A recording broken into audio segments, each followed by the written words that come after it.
Picture this: your husband of 15 years and the father of your children, ages 2 and 6, has just been diagnosed with Lou Gehrig's disease. This debilitating diagnosis will leave him with an oriented brain, yet he will lose all motor functions. That means he will not be able to walk, talk, or swallow. His quality of life will basically be non-existent. In the earlier stages of his diagnosis, you guys discussed him not wanting to be a burden or him not wanting to let his kids see him this way. So as his partner, what do you do? You only have two options. You can either let him die a slow, painful death, or you could check into assisted suicide. Living in America grants you the right to make your own decisions, except for one particular decision. That freedom normally ends when patients are faced with terminal illnesses and they decide that they do not want to suffer or carry that burden. Um, the option, instead of going along with the heartache and the pain and the suffering of their disease, they would rather choose assisted suicide, which allows them to end their life legally with a lethal substance that is prescribed to them by a doctor. Ultimately, patients that choose assisted suicide want a sense of control. They want to avoid a prolonged, painful death. They want to take the burden off their family, and they don't want to be forced to take matters into their own hands. There are 5 states that have approved laws for assisted suicide. That those states are Oregon, Washington, Vermont, Montana, and New Mexico. Oregon is the most talked about state because they have in place an act called the Dying with Dignity Act that was put forth in 1997. This law basically allows patients that are Oregon State residents who are competent, who have two doctors that agree with their diagnosis and prognosis, and who have an oral or written request for the assisted suicide a chance to get the medication. There's a 15-day waiting period, and then once they receive it, they have to wait 2 more days to get it filled. At that point, it is up to them what they do with the prescription. They are not obligated to take it, but they are free to take it when or wherever they want to. This provides them with the comfort of knowing they have some control at the end of their day.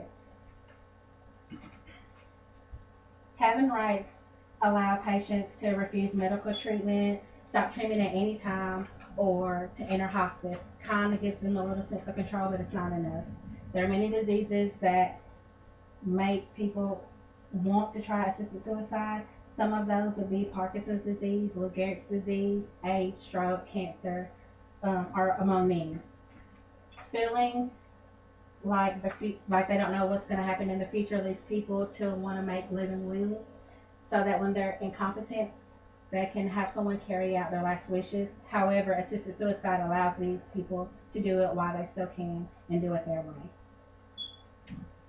There is an Oregon State resident by the name of Evelyn who was diagnosed with cancer in 1997.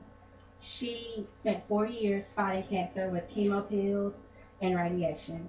Um, while she was trying to fight this cancer, it replicated through her spine to her shoulders, her hips, and her pelvic area, her, her pelvis, and her liver.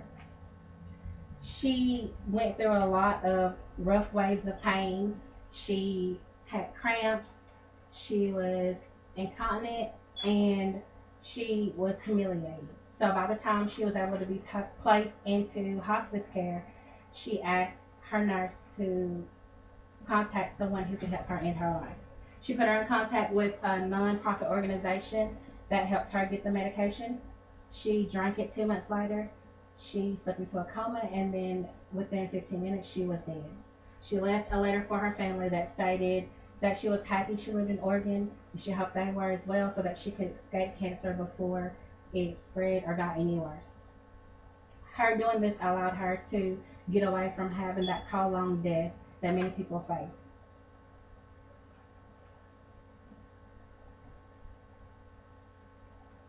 There are artificial organs, transplants, and modern medicines that can actually help sustain your life or kind of prolong the dying process altogether. But that's all they do is prolong the dying process.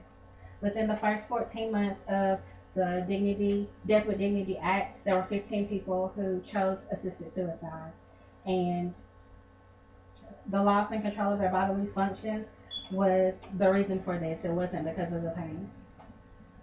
There's a lady by the name of Linda Kilmore in Oregon who also had a mom who had cancer. The cancer wrapped around her mom's blood vessels in her throat, sorry, in her neck, and it constricted the blood flow to her brain, which led to her saying it was basically a fight between if her heart would bust from trying to get the blood to and from her brain, or if her brain would slowly bust from not receiving enough oxygen and then getting too much. Watching her daughter said, was very traumatic to her family and it was heartbreaking.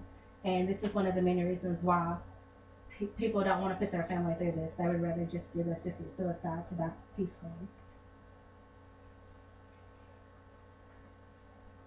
Some doctors feel that by assisting patients with their suicide, they kind of take that burden away from their family so that they don't have to watch them die and so that they don't have to go through that painful experience. There is a person by the name of Bob Dent who lives in Australia. He was the first person to actually do the assisted suicide, and he wrote his wife a letter stating that watching her just made his suffering way worse because he knew that she took care of him every day. He knew how much she had to suffer by having to deal with the issues that he had with his disease.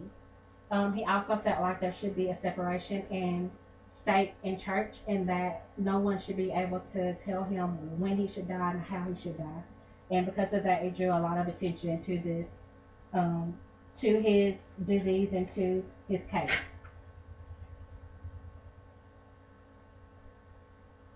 There are a lot of people who do not get the chance to do the assisted suicide because it's not legal in all states. And so those people are the ones who turn to suicide. Most of the time, it's a violent suicide.